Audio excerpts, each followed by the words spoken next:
حضرت عمر کا بیٹا مصر گیا، وہاں سے کمائی کر کے لایا، تجارت کرنے گیا، لاکھوں کا مال۔ کون سا باپ ہے دنیا میں جس کا بیٹا باہر سے پیسے لے کے آئے تو ابا تفصیل پوچھے کہ بیٹا کہاں سے کمائے، کہاں سے لایا، کتنے ملے، کیوں آئے؟ کون سا باپ تفصیل پوچھتا ہے؟ ابا تو کہتا لا صحیح اور تعریفیں کرتا ہے، میرا بیٹا بڑی کمائی کرتا ہے۔ کبھی پوچھا ہے اس سے کہ ڈیوٹی صحیح دیتا ہے کہ نہیں؟ کبھی پوچھا ہے کہ تو ایمانداری کی روزی لاتا ہے کہ حرام کی کماتا ہے؟ یہ باپ کی ذمہ داری ہے، یہ اماں کی ذمہ داری ہے۔ پھر کہتا ہے بیماری کیسے آ گئی، پریشانی کیسے آ گئی؟ تو نے کبھی سوال کیا اپنی اولاد سے؟ حضرت عمر فاروق رضی اللہ تعالیٰ عنہ کا بیٹا مصر سے پیسے کما کے لایا تو جناب عمر نے بلایا، فرمایا بیٹے اتنی تو تیرے پاس راس ہی نہیں تھی، تھوڑے سے تو پیسے لے کے گیا تھا، اتنی کمائی کیسے ہو گئی؟ اتنے تو پیسے نہیں تھے صاحب، کہاں سے کمائی لائے؟ اس نے کہا ابا جی وہ جو میرے چچا ہے نا مصر کے گورنر، آپ کے دوست، انہوں نے میری مدد کی ہے۔ فرمایا جتنے لوگ گئے تھے سب کی ہے مدد اس نے؟ کہا نہیں صرف میری کی۔ فرمایا تیری کیوں کی؟ تیری کیوں کی؟ کہا حضور آپ کے دوست ہیں۔ فرمایا چپ کر، حضور انہوں نے مجھے اتنے پیسے دیے، میں نے کاروبار میں ڈالے تو نفع آیا تو میں ان کی رقم دے کے۔ فرمایا خاموش ہو جا، باقی جتنے لوگ گئے تھے سب کی مدد کی اس نے؟ کہا نہیں حضور صرف میری کی۔ فرمایا اس نے تیری مدد نہیں کی، اس نے خلیفہ کے بیٹے کی مدد کی، اس لیے کہ وہ خلیفہ کو اپنے حق میں نرم کر سکے۔ فرمایا آدھا مال تیرا ہے، آدھا مال غنیمت کا ہے، مال خزانہ کا ہے، مسلمانوں کا ہے، اس لیے کہ تو جو وہاں سے مال کما کے لایا ہے وہ اپنے باپ کے خلیفہ ہونے کی وجہ سے کما کے لایا ہے، لہذا رکھ ادھر۔ یہاں کہتے ہیں کدھر سے آیا، کیسے آیا، کون سا حساب دیں، کیا کریں؟ او بھائی حضرت عمر رضی اللہ تعالیٰ عنہ کا اپنی اولاد کے بارے میں یہ رنگ ہے۔ ایک جنگ سے نا خوشبو آئی، خوشبو بڑی مہنگی ہوتی تھی، عرب میں خوشبو آج بھی بڑی مہنگی ہے، وہ زیادہ استعمال کرتے ہیں۔ میری باتوں کی سمجھ آ رہی ہے میرے بھائیوں؟ بڑی مہنگی خوشبو تھی۔ جب وہ خوشبو آئی تو حضرت عمر نے کہا، گھر میں پہلے پہنچی حضرت عمر کے، چونکہ زیادہ عورتیں استعمال کرتی تھی گھر کے اندر خوشبو، مرد بھی لگاتے تھے۔ حضرت عمر نے اپنی بیوی سے کہا، آپ کی زوجہ تو تھی وہ بڑی خوشبو کو پسند کرتی تھی۔ حضرت عمر نے اپنی زوجہ سے کہا کہ خوشبو لاؤ، میں نے ایک عورت کی ڈیوٹی لگائی ہے، وہ خوشبو تول کے نا تو بھائیسا برابر صحابہ میں بانٹ دے گی۔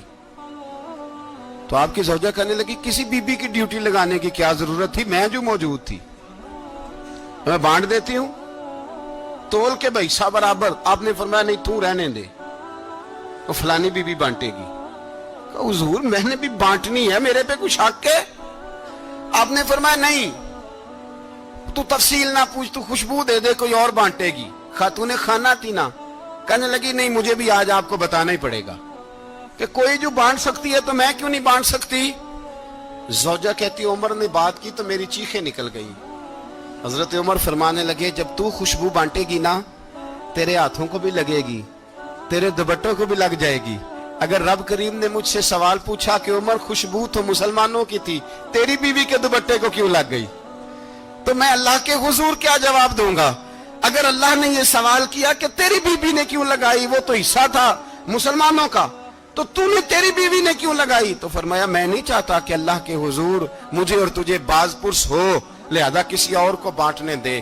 زوجہ روئی اور تڑپ کے کہنے لگی عمر مجھے لگتا ہے صبح قیامت بھی تیری بیوی ہونے کی وجہ سے اللہ مجھے جنت عطا فرما دے گا، تیری زوجہ ہونے کی برکت سے۔ بھائی یہ معیار رکھا، خدا کی قسم ایسا شخص تاریخ میں دوبارہ نہیں آیا۔ اتنا بڑا آدمی، اتنا بڑا شخص، اتنا بڑا آدمی، اور پھر رنگ یہ ہے کہ عمر 22 لاکھ مربع میل کا حکمران، 22 لاکھ، اور کھجور کے درخت کے نیچے مٹی کا ڈھیلا لے کے سو گئے ہیں، پرواہ کوئی نہیں، کوئی مسئلہ ہی نہیں۔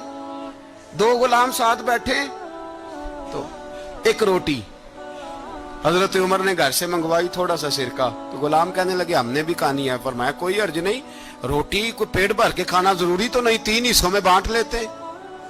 ایک آدمی آیا ہوا تھا مصر کا رہنے والا ملنے کے لیے، اس نے پوچھا عمر کدھر ہے، تو کہا وہ ادھر جاؤ مسجد میں بیٹھے ہوں گے، اور واپس آیا تو کہنے لگا وہاں تو 3 غلام بیٹھے ہیں۔ ایک روٹی بانٹ بانٹ کے کھا رہے ہیں, لگتا ہے کئی دنوں سے روٹی نہیں ملی.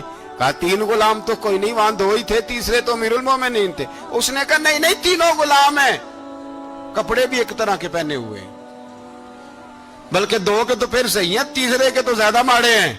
کپڑے بھی ایک طرح کے, کھانا پینا بھی ایک طرح کا, اور ان کا نشست برخاست بھی ایک طرح کی ہے, لہذا کوئی فرق نہیں. حضرت ابو ہریرہ کہتے ہیں میں لے کے آیا, اور جناب عمر کو جب میں نے کچی زمین میں تامت سمیٹ بیٹھے دیکھا تو میں رو پڑا. میں نے اس مصر سے آنے والے کو کہا تو اس کے جلوے دیکھ, اگر اس کی ذات میں اتنا حسن ہے تو محمد عربی کا مقام کیا ہوگا. یہ مقام غور ہے, مقام غور. 10 محرم کو لوگ دیگے پکائیں گے نا, نہیں پکانی ہے, کوئی بول دے نہیں, ہاں نہ نہیں کر دے, پروگرام بدلیا تو نہیں دی عید کی کہ وہی کام شروع ہوا ہے لات ٹائٹ ہونے والا. کیوں جی, پکنی ہے نا دیکھیں 10 محرم کو انشاءاللہ تعالی, ہم بھی پکائیں گے انشاءاللہ, یہاں بھی پروگرام ہوگا. تو 10 محرم کو جو دیگ پکنی ہے تو ایسا نہیں ہو سکتا کہ 1 محرم کو حضرت عمر کے نام کی بھی کوئی پک جائے. اگر امام حسن حسین کے نام کی دیگیں پکے تو جو امام حسن حسین کے سے پیار کرنے والے ہیں, جو امام حسن حسین سے, ہم لوگوں نے بھی عجیب رٹا اپنایا ہے نا, ہم لوگ بات کا ایک پہلو دیکھتے ہیں دوسرا نہیں دیکھتے. حضرت امام حسن اور حسین کو بھی نبی پاک نے شہید کہا, اور جناب عمر کو بھی رسول اللہ نے خود شہید فرمایا. فرمایا شہید ہے, خود فرمایا اپنی زبان.